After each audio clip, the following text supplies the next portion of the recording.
안녕하십니까. 공인중개사법령 및 중개실무 강사 한병용입니다. 지금부터 이제 그 동형 모의고사를 이제 2번부터 시작을 하는데요. 동형 모의고사는 총 4회 분량으로 이루어져 있고요. 실제 시험 문제 난이도와 출제 유형을 그대로 접목했습니다.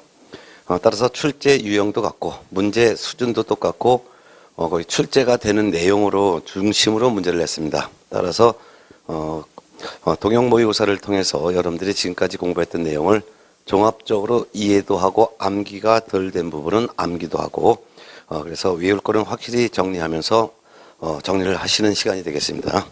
1회부터 해서 4회까지인데요. 1회부터 보도록 하겠습니다. 공인중개사법령 및 중개실무는 긍정형, 부정형, 그다음에 박스형, 그다음에 이제 계산형 이렇게 4가지 유형으로 문제가 출제가 됩니다. 그 중에서 긍정형과 부정형은 합쳐서 서술식 지문으로 해서 약 한 28문제 내지 30문제가 출제되고, 박스형의 문제로다가 8문제에서 10문제가 출제되고, 계산 문제가 1문제가 나와서 많이 나올 때 이제 2문제가 나오고, 이렇게 해서 종합적으로 보면 정리하면 총 40문제가 되겠죠. 작년 그 27회 시험을 보게 되면 박스형의 문제가 11문제가 나왔고, 계산 문제가 1문제가 나오고 해서 총 이제 긍정형과 부정형에서 28문제가 이렇게 나왔습니다. 그래서 큰 무리 없이 이제 이렇게 이제 준비하시면 될 테고, 출제 유형에 따라서 저도 문제를 이런 수준으로 문제를 냈습니다. 그럼 1번부터 한번 좀 풀어볼까요? 네, 1번. 공인중개사법령과 관련한 설명인데요. 틀린 것은 1번 중개업의 출발은 객주라고 볼 수 있죠. 그렇지만 독자적인 부동산 소개업자는 각해라고 볼 수가 있습니다. 네, 맞습니다. 우리나라 부동산 중개업의 시작은 객주에서 시작했죠. 고려시대 때. 그렇지만 이제 객주로부터 독립하여 부동산만 전문적으로 부동산 소개업을 하는 그 최초의 부동산 소개업자가 바로 조선시대부터 나온 각해라고 볼 수 있습니다. 각해를 다른 말로는 집주름 또는 집거간 또는 가거간이라고도 하겠습니다. 옳은 말이죠. 2번 중개계약은 사법상 계약이죠. 즉 사인 간에 체결된 계약이죠. 의뢰인과 개공 간에 체결된 계약이 바로 이제 중개계약이니까 중개계약은 사법상 계약입니다. 그리고 근데 중개계약은 이제 법률행위에 해당하죠. 계약은 전부 다 법률행위입니다. 그런데 중개행위는 거래 당사자 간의 매매 등 법률행위가 용이하게 성립할 수 있도록 조력하고 주선하는 사실행위에 해당합니다. 맞죠? 중개계약은 계약이기 때문에 법률행위지만 중개행위는 거래 당사자 사이에 개입해서 부동산에 대한 매매 계약이나 임대차 계약 등 법률행위가 성립할 수 있도록 보조해주는 사실행위에 해당하죠. 옳은 지문이고요. 3번 부동산 중개는 상법상 기본적 상행위로서 민사중개에 해당한다. 맞습니다. 상행위라는 것은 상인을 대상으로 중개하는 건데요. 그게 바로 이제 민사중개이면서도 또한 상행위입니다. 그래서 상행위는 상인이 하는 행위가 상행인데, 그래서 부동산 중개는 상법상 기본적 상행이다. 즉 개공은 직업이 상인입니다. 그렇기 때문에 개공이 하는 중개행위는 상법에 규정된 상행위에 해당되죠. 그렇지만 중개를 받는 대상자는 상인이 아니죠. 상인이 아닌 자를 대상으로 중개하는 것을 민사중개라고 하고 민사중개에 해당합니다. 그래서 개공 자신은 상인이지만 중개를 받는 거래 당사자는 상인이 아니기 때문에 민사중개에 해당한다. 옳은 지문. 4번 이법 즉 공인중개사법은 개업 공인중개사의 업무 등에 관한 사항을 정하여 그 전문성을 제공하고 부동산 중개업을 건전하게 육성하여 국민경제 이바지함을 목적으로 한다. 네, 틀린 지문인데요. 공인중개사법의 목적은 공인중개사의 업무 등에 관한 사항을 정한 거죠. 개업 공인중개사가 아니죠. 그래서 틀린 건 답 4번이 되겠습니다. 5번 공인중개사법 제2조 1호에서 말하는 그 밖의 권리로서 중개 대상인 권리에는 저당권 등 담보물권도 포함된다. 맞죠? 공인중개사법 2조 1호에서 중개라는 용어를 정의하고 있는데, 중개란 중개 대상물에 대하여 거래 당사자 간의 매매, 교환, 임대차, 그 밖의 권리의 득실, 변경에 관한 행위를 알선하는 것인데요. 매매, 교환, 임대차뿐만 아니라 그 밖의 권리 중에서는 지상권, 지역권, 전세권, 저당권, 근저당권 등도 포함되죠. 따라서 그 밖의 권리에는 저당권 등 담보물권도 포함됩니다. 이때 저당권 등 담보물권이라고 하는 것은 저당권 외에 가등기 담보권도 포함되고 근저당권도 포함되고 유치권 이전도 포함됩니다. 그렇지만 모든 담보물권이 포함되는 것은 아니므로 질권은 해당되지 않을 것입니다. 그래서 옳은 질문이 되겠고요. 정답은 4번입니다. 자, 2번 질문. 2번 문제. 공인중개사법에서 사용하고 있는 용어의 정의에 관한 기술 중 옳은 것은 1번 중개라 함은 이 법 제3조 규정에 의한 중개 대상물에 대하여 거래 당사자 간의 매매, 교환, 임대차, 그 밖의 권리의 득실 변경에 관한 행위의 알선을 업으로 하는 것을 말한다. 알선하는 것을 말하죠. 업으로 하면 중개업이 되겠습니다. 그래서 알선하는 것을 말한다 라고 해야 됩니다. 2번 중개업이라 함은 중개사무소 개설 등록을 한 후 다른 사람의 의뢰에 의하여 일정한 보수를 받고 중개를 업으로 하는 것만을 말한다. 들었습니다. 중개업은 중개사무소 개설 등록을 하였건 또는 중개사무소 개설 등록을 하지 않았건 다른 사람의 의뢰에 의하여 일정한 보수를 받고 중개를 업으로 하는 것을 말합니다. 따라서 등록을 한 후 중개업을 하는 것만을 말하는 것이 아니라 등록을 하였건 하지 않았건 다른 사람의 의뢰에 의하여 일정한 보수를 받고 중개를 업으로 하는 것은 전부 중개업이 되겠죠. 3번 개업 공인중개사람은 이 법에 의하여 중개사무소에 개설 등록을 한 공인중개사만을 말한다. 들었습니다. 개업 공인중개사의 종류는 법인인 개업 공인중개사, 공인중개사인 개업 공인중개사, 법부 제6조 2항에 규정된 개업 공인중개사 이렇게 세 종류가 있죠. 그중에서 공인중개사로서 중개사무소 개설 등록한 자도 있지만 공인중개사가 아닌 자로서 등록을 한 자도 있고 법인으로서 등록을 한 자도 있습니다. 따라서 개업 공인중개사람은 이 법에 의하여 중개사무소에 개설 등록을 한 자를 말한다 라고만 해야 될 것입니다. 그 다음에 4번 중개보존이라 함은 공인중개사가 아닌 자로서 개업 공인중개사에 소속이 되어 중개 업무를 수행하거나 중개 대상물에 대한 현장 안내 및 일반 서무 등 개업 공인중개사의 중개 업무와 관련된 단순한 업무를 보조하는 자를 말한다. 예, 틀렸습니다. 중개보존은 중개 업무 수행할 권한이 없습니다. 따라서 맞게 하려면 중개보존이라 함은 공인중개사가 아닌 자로서 개업 공인중개사에 소속되어 중개 대상물에 대한 현장 안내 및 일반 서무 등 개업 공인중개사의 중개 업무와 관련된 단순한 업무를 보조하는 자를 말한다 라고 해야 되겠죠. 중개 업무는 수행할 수가 없습니다. 5번 소속 공인중개사람은 개업 공인중개사에 소속된 공인중개사 가로 열고 개업 공인중개사인 법인의 사원 또는 임원으로서 공인중개사인 자를 포함한다. 맞죠? 가로 닫고로서 중개 업무를 수행하거나 개업 공인중개사의 중개 업무를 보조하는 자를 말한다. 옳은 지문이죠. 정답은 5번이 되겠습니다. 자, 1번과 2번 지문은 중개에 관련된 기본적인 개념과 용어의 정의인데요. 해마다 1번과 2번에서는 한 문제가 출제가 됩니다. 네. 그 다음에 이제 3번 문제는 중개 대상물에 대한 내용인데 한 문제가 별도로 매년 출제됩니다. 3번 공인중개사 법령상 중개 대상물에 대한 설명 중에서 옳은 것은 몇 개인가? 1번, 기억번 2법은 이 법상 중개 대상물은 민법상 부동산과 모든 준부동산을 포함한다. 들렸는데요. 민법상 부동산과 일부 준부동산을 포함합니다. 그 이유가 이 법상 중개 대상물은 5가지인데요. 토지, 건축물, 그 밖의 토지 정착물. 이 2가지는 민법상 부동산이고요. 그 외에 임목, 공장재단, 광업재단이 포함됩니다. 따라서 임목, 공장재단, 광업재단은 준부동산인데요. 준부동산 중에서 중개대상물이 되는 준부동산은 임목, 공장재단, 광업재단 3가지밖에 없습니다. 따라서 준부동산이라 하더라도 어업재단이나 항만 운송사업재단이나 또는 자동차, 선박, 또는 중장비 등은 등기 또는 등록이란 방법으로 공시가 되어 있어서 준부동산에는 해당하지만 그렇지만 중개 대상물로 규정은 되어 있지 않습니다. 따라서 기억번호 틀렸죠. 니은번 이 법상 중개 대상물인 건축물은 건축법상의 건축물로 한정된다. 틀렸죠. 민법상 건축물로 한정되죠. 그 다음에 디귿번 특정된 동호수가 지정되어 입주자로 선정된 지위를 가리키는 분양권은 장래의 건물로서 중개 대상물이 된다. 옳은 질문이죠. 그 다음에 이제 리을번 아파트 추첨기일에 신청을 하여 당첨이 되면 아파트의 분양 예정자로 선정될 수 있는 지위를 가리키는 데 불과한 입주권은 이거는 중개 대상물이라고 볼 수가 없습니다. 했는데요.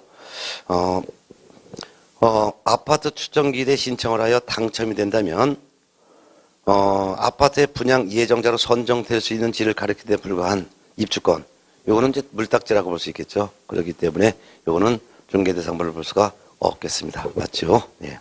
그 다음에 미음번 임목에 관한 법률에 따른 임목과 명인 방법을 갖춘 수모에 따른 중개대상물로 볼 수가 있다. 맞죠? 특히 임목에 관한 법률에 따른 임목은 소유권, 저당권의 대상이 되지만 근데 수목의 집단. 근데 명인 방법을 갖춘 수목 집단은 등기라는 방법을 공시가 되어 있지 않고 명인 방법이기 때문에 소유권의 대상만 되죠. 그렇지만 임목이나 명인 방법 갖춘 수목 집단이나 전부 다 중개 대상으로는 됩니다. 그래서 결국은 해당되는 것은 옳은 것, 디귿번, 특정된 동호수가 지정되어 입주자로 선정된 지위를 가리키는 분양권, 이거 중개 대상으로 되는 거 옳은 설명이고, 리얼번 아파트 추천기일에 신청을 하여 당첨이 된다면 아파트의 분양 예정자로 선정될 수 있는 지위를 가리키는 데 불과한 입주권은 중개 대상으로 될 수가 없다 이고, 그 다음에 면번 임목과 명인 방법 갖춘 수목입단은 중개 대상물로 볼 수 있다. 그래서 3개가 되겠죠. 3개인데 답은 4번이 되겠습니다. 예. 그래서 정답은 3개. 디귿, 리을, 미음이 되겠습니다. 예. 그 다음에 4번 문제 보겠습니다. 공인중개사 정책심의위원회, 줄여서는 심의위원회라고 하는데요. 심의위원회에 관한 설명 중에서 옳은 것은 1번 공인중개사의 업무에 관한 사항을 심의하기 위해서 국토교통부에 심의위원회를 두어야 한다? 두어야 되는 것은 아니고 둘 수 있다라고 해야 되겠죠. 2번 공인중개사 심의위원회 구성 및 운영에 관하여 필요한 사항은 대통령령으로 정한다. 옳은 질문이죠. 정답은 2번. 3번 심의위원회 위원장과 위원은 국토교통부 장관이 임명하거나 위촉하며 위원회 임기는 2년을 하되 위원회 사임 등으로 새로 위촉된 위원회 임기는 전임 의원 임기에 남은 기간으로 한다. 다 옳은 질문인데 심의위원회 위원장은 국토교통부 장관이 임명 위촉하는 것이 아니라 심의위원회 위원장은 국토교통부 제1차관으로 합니다. 그래서 국토교통부 1차관이 자동적으로 심의위원회 위원장이 됩니다. 그렇지만 위원은 국토교통부 장관이 임명 위촉하죠. 따라서 맞게 하려면 심의위원회 위원장은 국토교통부 1차관이 되고 위원은 국토교통부 장관이 임명하거나 위촉한다. 그리고 뒷지문은 맞습니다. 그 다음에 이제 4번 심의위원회에 심의위원회 사무를 처리할 간사 1명을 두되 간사는 국토교통부에 소속된 공무원 중에서 국토교통부 장관이 지명한다. 아니죠. 간사는 위원장이 심의위원회 위원장이 지명합니다. 5번 공인중개사 정책심의위원회에서 심의한 사항 중 손해배상 책임의 보장 등에 관한 사항에 대해서는 시도지사는 따라야 된다. 따를 의미 없습니다. 공인중개사 심의위원회에서 심의한 사안 중에서 시도지사가 따라야 될 사항은 하나밖에 없습니다. 즉 공인중개사 자격시험 등 자격 취득에 관련된 사항 하나만 시도지사가 따를 의무가 있고 그 외에는 다른 심의사항은 따를 의무가 없습니다. 특히 공인중개사 정책심의위원회에서는 총 4가지 사항을 심의하는데 4가지 사항을 두 문자를 따라서 정리해드리면 자, 수, 성, 책 4가지입니다. 자, 공인중개사 시험 등 자격 취득에 관한 사항을 심의하고 그 다음에 수, 중개 보수 변경에 관한 사항을 심의하고 그 다음에 성, 중개업 육성에 관해서 심의하고 책, 손해배상 책임의 보장에 관해서 심의하는데요. 그 중에서 첫 번째 공인중개사 시험 등 자격 취득에 관련된 사항, 요 심의사항은 시도지사가 따라야 될 의무가 있지만 그렇지만 다른 심의사항은 따를 의무가 없다라는 것을 구분해서 알아두시기 바랍니다. 정답은 2번입니다. 5번 문제 볼까요? 공인중개사 자격시험에 관한 설명이 다 옳은 것을 모두 고른 것은 기억번 시험은 매년 1회 이상 시행한다. 다만 시험 시행기 과정은 시험을 시행하기 어려운 부득이한 사정이 있는 경우에는 심의위원회 사후 의결을 거쳐 당회원도 시험을 시행하지 아니할 수 있다. 다 맞는데 사후 의결이 아니라 사전 의결이죠. 그래서 사전 의결을 거쳐 미리 사전 의결을 거쳐 당회원도 시험을 시행하지 않을 수 있다라고 해야죠. 여기서는 실제 시험에서는 사전이나 사후라는 말이 없이 의결을 거쳐 당회원도 시험을 시행하지 아니할 수 있다 해도 옳은 질문으로 하시기 바랍니다. 그렇지만 의결은 사전 의결을 의미합니다. 사후 의결이 아닙니다. 니은번 시도지사가 시험 문제를 출제하려는 경우에는 공인중개사 정책심의위원회 의결을 거쳐야 한다. 거치지 않습니다. 국토교통부 장관이 직접 시험 문제를 출제하거나 시험을 시행하고자 할 때는 사전에 공인중개사 정책심의위원회 의결을 거쳐야 합니다. 그렇지만 시도지사는 원칙적인 시험 시행기관장이기 때문에 시도지사가 시험을 시행하려는 경우에는 심의위원회 의결을 거치지 않습니다. 디귿번 보겠습니다. 공인중개사 시험 시행기관장은 공인중개사의 수급상 필요하다고 인정하는 경우에는 심의위원회 의결을 거쳐 이때 의결도 사전 의결을 의미합니다. 선발 예정인원을 미리 공고할 수 있다. 맞습니다. 특히 수급상 필요하면 선발 예정 인원을 미리 정해서 공고할 수 있다. 그래서 수급상 필요해서 숫자, 그 다음에 선발 예정 인원에서 선자 동그라면 수선 꼭 두 글자를 외워두시기 바랍니다. 디귿번 옳은 질문이고요. 레일번 시험 시행기관장은 응시생의 형평성 확보 등을 위하여 필요하다고 인정하는 경우에는 심의위원회 의결을 거쳐 최소 선발 인원 또는 응시자 대비 최소 선발 비율을 미리 공고할 수 있다. 옳은 점이 되겠죠. 특히 응시생 형평성 확보에서 형평성 확보 밑을 주고 형자의 동그라미, 최소 선발 인원 또는 최소 선발 비율에서 밑을 주고 채자의 동그라미, 그래서 형체, 그래서 형평성 확보를 위해서는 최소 선발 인원 또는 최소 선발 비율을 정해서 공고할 수 있다. 디귿번처럼 그다음에 수급상 필요하다면 수급상 필요 밑을 주고 숫자의 동그라미, 그때는 선발 예정 인원을 미리 정해서 공고할 수 있다. 이렇게 해서 정리해 두시기 바랍니다. 디귿번과 리을번 두 개가 옳은 지문이죠. 미음번 봅니다. 국토교통부 장관 또는 시도지사는 합격자 결정 공고일로부터 1개월 이내에 공인회사 시험 합격자에게 공인회사 자격증을 교부해야 된다. 합격자에게 자격증을 교부하는 사람은 시도지사입니다. 국토교통부 장관은 자격증 교부 권한이 없습니다. 따라서 시도지사가 합격자 결정 공고일로부터 1개월 이내에 합격자에게 자격증을 교부해야 되겠죠. 결국 옳은 설명은 디귿번과 리을번 두 개고요. 답은 2번이 되겠죠. 네. 자, 그 다음에 이제 6번 문제를 풀어볼까요? 네. 문제 그렇게 어렵지 않고 여러분이 공부했던 내용만 차분하게 잘 정리하시면은 그렇게 좋은 점수를 누구든지 다 얻을 수 있습니다. 자, 6번 문제 볼게요. 공인중개사법령상 법인의 중개사무소 개설 등록 요건 중에서 옳은 것은 다만 다른 법률 규정에 의하여 중개업을 할 수 있는 경우는 제외하고 문제를 풀어볼까요? 1번 건축물 대장 가로 열고 가설 건축물 대장을 포함한다 가로 닫고에 기재된 건물로 중개사무소에 대한 사용권 확보할 것. 어디가 들었나요? 가로가 들었죠. 가설 건축물 대장을 제외합니다. 자, 그 다음에 2번 상법상 회사 또는 협동조합 기본법 제2조 1호에 따른 협동조합 가로 열고 같은 조라는 것은 협동조합 기본법 2조를 말하고 그 다음에 제3호에 따른 사회적 협동조합은 제외합니다. 가로 닫고 맞죠? 그 다음에 으로서 자본금이 5천만 원 이상일 것. 옳은 지문 정답은 2번이죠.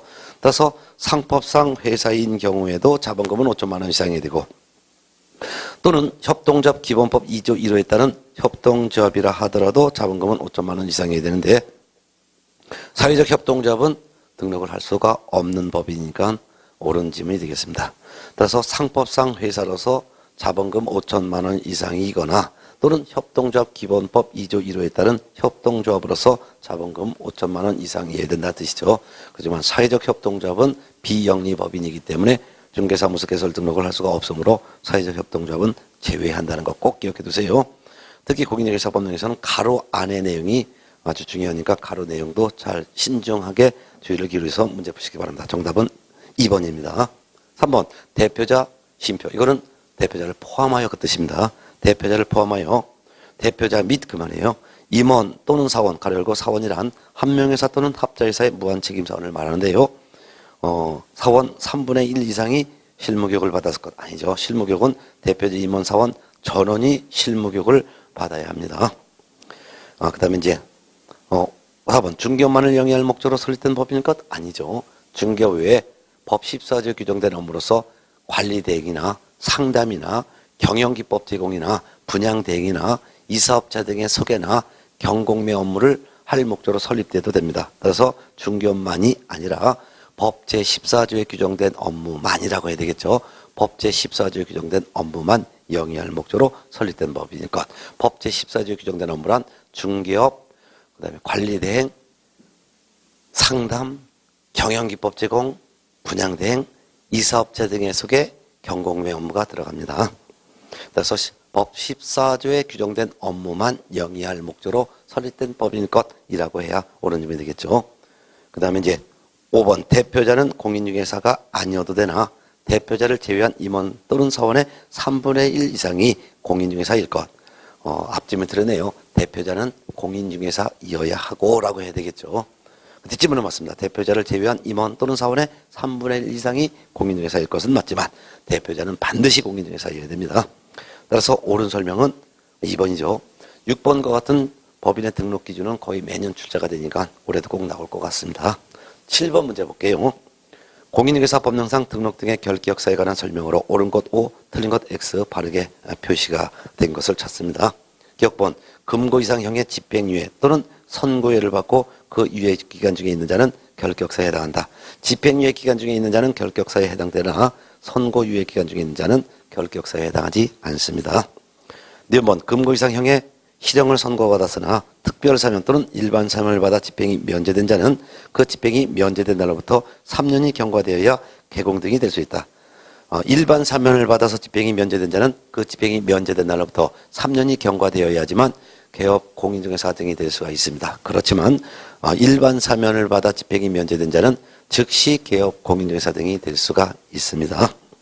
디귿번 파산 선고를 받고 복권되지 아니한 자 및 개인회생 인가 결정을 받은 자는 결격사에 해당한다. 파산 선고를 받고 복권되지 아니한 자는 결격사에 해당합니다. 그렇지만 개인회생 인가 결정을 받은 자는 결격사에 해당하지 않습니다. 1번 이 법 또는 다른 법 위반으로 300만 원 이상의 벌금형을 선고받고 3년이 경과되지 아니한 자는 결격사에 해당한다.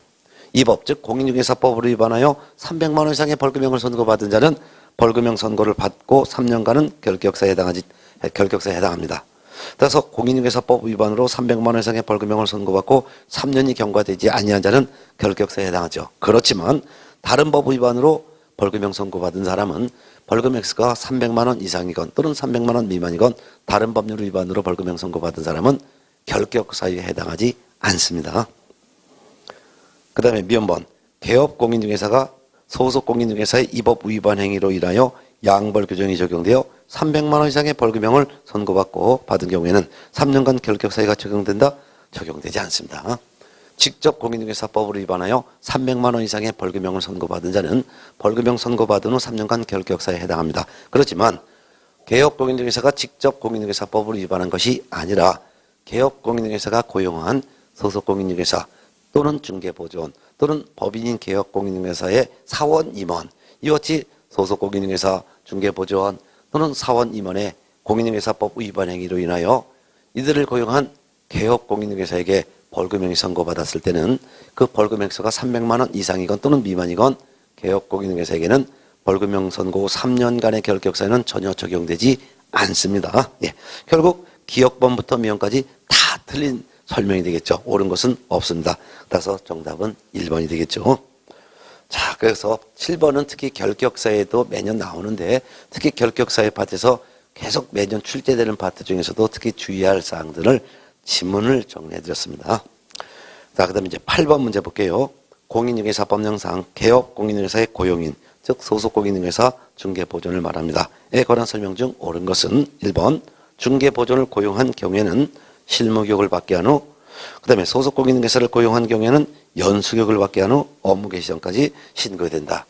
자, 개업 공인중개사가 소속 공인중개사 또는 중개보존을 고용했을 때 업무 개시 전에 등록관청에 고용신고를 해야 되는 건 맞습니다. 그렇지만 소속 공인중개사에게는 무슨 교육? 실무교육. 중개보조원에게는 직무교육. 그래서 중개보조원을 고용한 경우에는 직무교육을 받게 한 후 소속 공인중개사를 고용한 경우에는 실무교육을 받게 한 후 업무 개시 전까지 등록관청에 신고해야 되겠죠.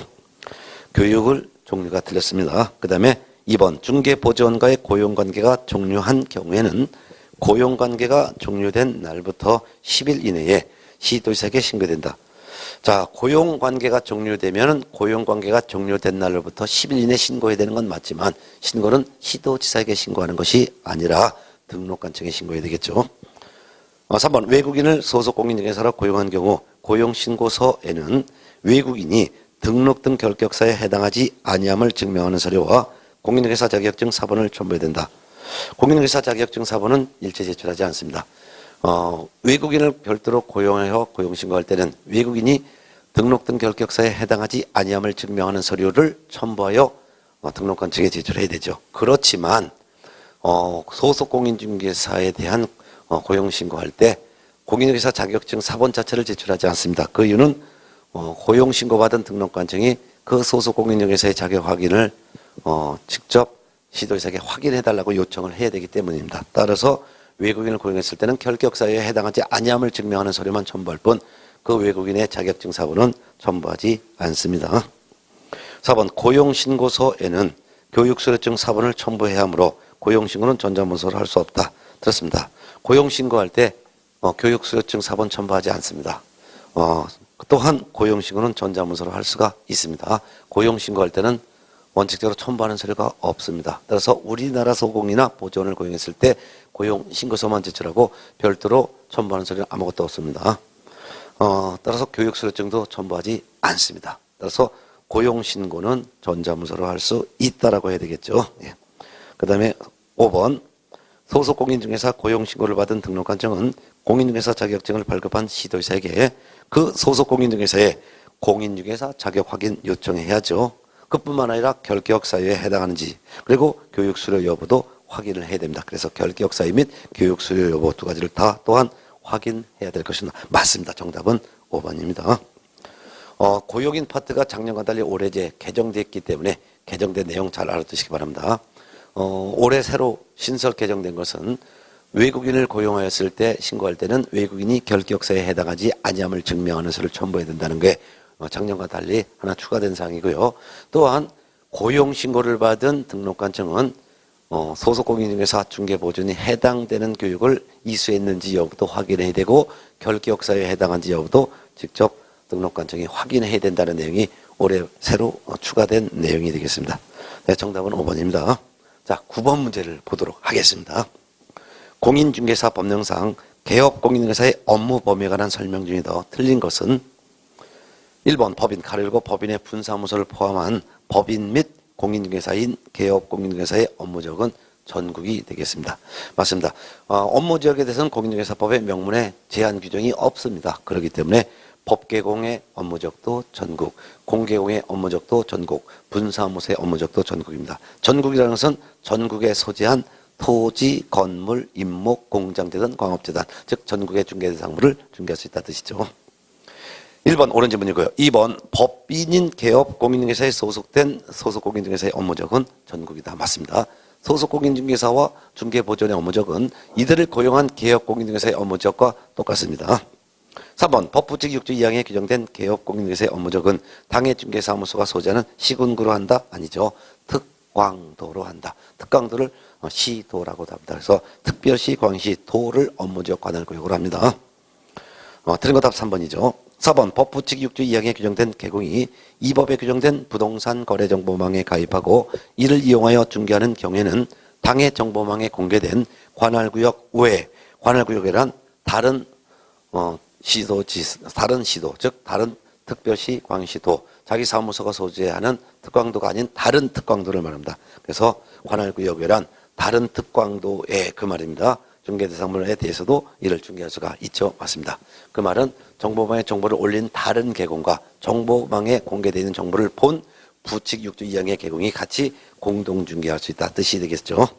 옳은 질문이 되겠습니다. 5번 개업 공인중개사의 종별에 따라 중개할 수 있는 중개대상물의 범위는 차이가 없다. 맞습니다. 동일하다는 뜻이죠. 그 말은 법인인 개업 공인중개사, 즉 법개공, 공인중개사인 개업 공인중개사, 줄여서는 공개공, 법부칙 6조 2항에 규정된 개업 공인중개사, 줄여서 부개공, 이들은 중개할 수 있는 물건의 종류가 토, 건, 입, 공광 동일합니다. 토, 건, 입, 공광, 토, 토지, 건, 건축물, 그 밖의 토지 영상물, 입, 임목, 공, 공장재단, 광, 광업재단 동일합니다. 정답은 3번입니다. 틀린 거 답 3번. 10번 문제를 보도록 하겠습니다. 공인중개사법령상 중개사무소 설치에 관한 설명 중에서 옳은 것은 1번 개인인 개업공인중개사는 등록관청의 허가를 받아 둘 이상의 사무소를 둘 수 있다. 들었습니다. 둘 이상의 사무소를 둘 수 있는 개업공인사는 법인인 개업공인중개사의 하나입니다. 법인인 개업공인사는 주된 사무소가 소재하는 시군구를 제외한 다른 시군구 지역에 분사무소를 하나씩 둘 수가 있습니다.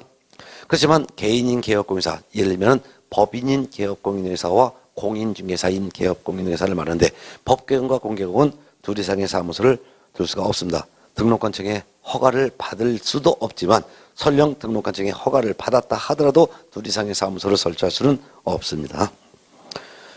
만일 둘 이상의 사무소를 둔다면 이 개공의 등록을 취소할 수 있으며 또한 1년 이하의 징역 또는 1,000만 원 이하의 벌금 중에 하나의 행정형벌까지 부과하게 됩니다. 2번 법인인 개업공인회사 즉 법개공은 대통령령이 정하는 기준과 절차에 따라 등록관청에 신고하고 그 관할구역 안의 지역에 분사무소 둘 수 있다. 그 관할구역 안에는 분사무소 둘 수 없고 그 관할구역 외의 지역에 즉 등록관청 관할구역 밖의 지역에 분사무소를 둘 수 있을 뿐입니다. 3번 법인인 개업공인회사의 분사무소는 주된 사무소가 소재하는 시군구를 포함한 시군구별로 설치할 수 있으나 시군구별로 한 개소를 둘 수 시군구별로 한개소를 초과할 수 없다. 자, 앞지문이 들었습니다. 법인 개업공인중개사의 분사무소는 주된 사무소가 소지하는 식물을 제외한 시군구별로만 설치할 수 있습니다. 포함이 아니라 제외한이라고 해야죠. 제외. 그 다음에 4번 질문. 법인인 개업공인중개사는 천막 그 밖에 이동이 용이한 임시중개소물을 설치해서는 안 된다. 맞죠? 이 천막 그 밖에 이동이 용이한 임시시설물은 법개공뿐만 아니라 공개공, 부개공도 설치해서는 안 됩니다. 법개공은 이렇게 나와도 맞는 말이에요. 공개공은 해도 맞는 말이에요. 부개공은 해도 옳은 질문이 되겠습니다. 정답은 4번. 5번 질문. 개업공인중개사가 천막 등 임시시설물을 설치하는 경우에는 등록을 취소해야 한다. 등록을 취소해야 되는 것은 아니고 등록 취소할 수 있다라고 해야 되겠죠. 뿐만 아니라 1년 이하의 징역 또는 1,000만 원 이하의 벌금형의 형사처벌도 부과합니다. 따라서 둘 이상의 중개사무소를 둔 개업공인중개사와 천막 등 이동이 용이한 임시중개시설물을 설치한 개업공인중개사에 대한 제재 내용은 두 가지인데 똑같습니다. 등록을 취소할 수 있다. 또한 1년 이하의 징역 또는 1,000만 원 이하의 벌금 중에 하나의 행정형벌까지 부과한다. 옳은 설명은 이제 4번이었습니다. 이 분사무소에 대한 내용은 거의 매년 출제가 되니까 올해도 출제가 될 거예요. 8번과 10번 문제는 거의 나올 겁니다. 지금 1회 문제를 풀고 있는데요. 1회 문제 40문제 중에서 이와 유사한 문제가 한 6, 70% 이상은 그대로 출제가 될 것입니다. 11번 문제 보겠습니다. 공인중개사법령상 중개사무소의 명칭과 5개 건물의 성명 표기에 관한 설명이다. 옳은 것은 1번 법인 및 공인중개사인 개업공인중개사는 그 사무소 명칭에 공인중개사 사무소라는 문자를 사용하여야 한다. 아닙니다. 반드시 공인중개사 사무소라는 명칭을 사용해야 되는 의무는 없고요. 공인중개사 사무소 또는 부동산중개라는 문자를 사용해야 합니다. 따라서 법개공과 공개공 사무소 명칭 즉 상호에 공인중개사 사무소라는 문자를 사용해도 되고 부동산중개라는 문자를 사용해도 됩니다. 따라서 공인중개사 사무소 또는 부동산중개라는 문자를 사용해야 된다라고 해야만 맞습니다. 2번 법부칙 6조 2항에 규정된 개업공인중개사가 그 사무소 명칭에 공인중개사 사무소라는 문자를 사용하면 1년 이하의 징역 또는 1,000만 원 이하의 벌금에 처해진다. 아닙니다. 100만 원 이하의 과태료가 부과됩니다. 법개공이건 공개공이건 부개공이건 법정 문자 사용 의무를 위반한 경우에는 100만 원 이하의 과태료가 부과됩니다. 법부칙 6조 2항에 규정된 개업공인중개사는 공인중개사가 아닌 자이므로 공인중개사 사무소라는 문자를 사용하여서는 아니 되고 부동산중개라는 문자를 사용해야 됩니다. 그런데 부개공이 공인중개사 사무소라는 문자를 사용한 것은 이거는 이 사람 자체가 공인중개사 자격은 없지만 개업공인중개사입니다. 그렇기 때문에 1년 이하의 징역이 아니라 100만 원 이하의 벌금, 100만 원 이하의 과태료에 부과된다라고 해야죠. 1년 이하의 징역 또는 1,000만 원 이하의 벌금에 처해지는 것이 아니라 바로 이제 100만 원 이하의 과태료가 부과된다라고 해야죠. 자, 그 다음에 3번 질문. 개업공인중개사가 아닌 자는 부동산중개와 유사한 명칭을 사용하여서는 아니 된다. 맞습니다. 개업공인중개사가 아닌 자는 공인중개사 사무소라는 명칭을 사용하여서도 아니 되고 부동산중개라는 명칭을 사용하여서도 아니 되고 이와 유사한 명칭을 사용하여서도 아니 됩니다. 이를 위반하여 사용하면은 개업공인중개사를 사칭한 것으로 보아 1년 이하의 징역 또는 1,000만 원 이하의 벌금형에 처합니다. 옳은 설명 답 3번 나왔네요. 4번 질문. 법인인 개업공인중개사의 분사무소에 5개 광고문을 설치하는 경우에는 대표자 및 책임자의 성명을 표기된다. 분사무소잖아요. 분사무소 설치하는 5개 광고문에는 책임자의 성명을 표기해야 됩니다. 대표자의 성명은 표기하지 않습니다. 특히 개업공인중개사가 설치한 5개 광고물인 간판 등에는 등록증에 표기되어 있는 개업공인중개사의 성명을 표기해야 될 의무가 있고 그 외 연락처라든가 또는 등록번호를 추가로 표기할 의무는 없습니다. 특히 분사무소에 설치한 5개 광고물에는 책임자의 성명을 표기해야 될 의무가 있다는 거 꼭 알아둬야 되겠죠. 그렇지만 책임자 성명 외에 연락처, 등록번호 등은 추가로 표기할 의무가 없습니다. 성명 등을 표기하지 않거나 또는 거짓 성명을 표기했을 때 이때는요 간판 철거 명령까지 받을 수가 있습니다. 네. 5번 개업공인중개사가 가로형 간판에 성명을 거짓으로 표기한 경우에 시도지사는 간판의 철거를 명할 수 있다.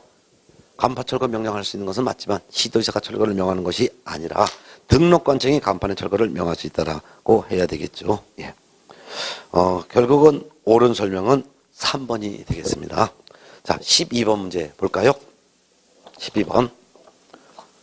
공인중개사법령상 개업공인중개사가 지체 없이 간판을 철거하여야 하는 사유로만 묶은 것은 공인중개사법령상 개업공인중개사가 자진해서 지체 없이 간판을 철거해야 되는 사유는 세 가지밖에 없는 거 외워두셨죠? 세 가지 이패취가 됩니다. 이전 신고, 그다음에 폐업 신고, 취 등록 취소 처분 받은 경우 이때는 지체 없이 간판을 철거해야 될 것입니다. 기업번 등록관청에 중개사무소 이전 사실 신고한 경우 이패취에서 여기에 해당되죠. 2번 등록관청에 휴업 사실을 신고한 경우 이때는 간판 철거 의무가 없습니다. 왜? 휴업 신고했다가 그 다음날 재개 신고하여 또 다시 바로 재개할 수가 있기 때문이죠. 그럼 간판 철거하고 부착하고 비용만 들어가죠. 휴업 신고하였을 때는 간판 철거 의무 없습니다. 디귿번 등록관청에 폐업 사실을 신고한 경우 폐업 신고했으면 중개 못하죠. 그러니까 간판 지체 없이 철거해야 합니다. 이패취에서 폐 여기에 해당되죠. 1번 중개사무소 개설 등록 취소 처분을 받은 경우 등록 취소 처분 받았으면 개공이 아니죠. 중개 못하죠. 그러니까 간판 철거해야죠. 이패 취소 취 등록 취소 처분을 받은 경우 간판 지체 없이 철거해야 된다. 맞습니다. 미음번 업무정지 처분 받은 경우 이때는 간판 철거 의무가 없습니다. 업무정지 처분은 6월 범위 안에서 업무정지 처분을 받게 되는데요. 짧으면 15일 업무정지도 받을 수 있습니다. 근데 업무정지 15일 받았다 해서 간판 철거하느냐고 돈 들어가. 다시 부착하느냐고 또 부착비 들어가면 너무 돈이 들어가죠. 그래서 업무정지 처분 받은 경우에도 간판 철거 의무가 없습니다. 결국 지체 없이 개공이 간판을 철거해야 되는데 간판 철거에 대한 사유는 기역, 디귿, 리을 정답은 5번이 됩니다. 특히 간판 철거 지체 없이 해됨에도 불구하고 간판을 철거하지 않았을 때는 등록관청이 행정대집행법에 따라 대집행할 수 있습니다. 13번 문제 보겠습니다. 공인중개사법령상 인장 등록에 관한 설명인데요. 옳은 것을 모두 고른 것은 기억번 개인인 개업 공인중개사 즉 공개공과 부개공을 말합니다. 공개공과 부개공 즉 개인인 개공은 가족관계 등록부 등의 성명이 나타나 있는 인장으로서 그 크기가 가로 세로 각각 10mm 이상 30mm 이내의 인장을 등록해야 된다. 그렇죠. 10이 아니라 7이죠. 7mm 이상 30mm 이내의 인장을 등록해야 합니다. 2번 법인인 개업 공인중개사의 인장 등록은 상업등기 규칙에 따른 인감증명서의 제출로 가름한다. 맞습니다. 그 이유가 법인인 개업 공인중개사가 등록해야 할 인장은 상업등기 규칙에 따라 상업등기 규칙에 따른 법인의 인장을 등록해야 합니다. 법인인 개업 공인중개사는 상업등기 규칙에 따른 법인의 인장을 등록해야 되기 때문에 이 도장이 법인 인감도장이라는 것을 증명하기 위해서 인장 등록하는 방법은 인감증명서 제출로 가름합니다.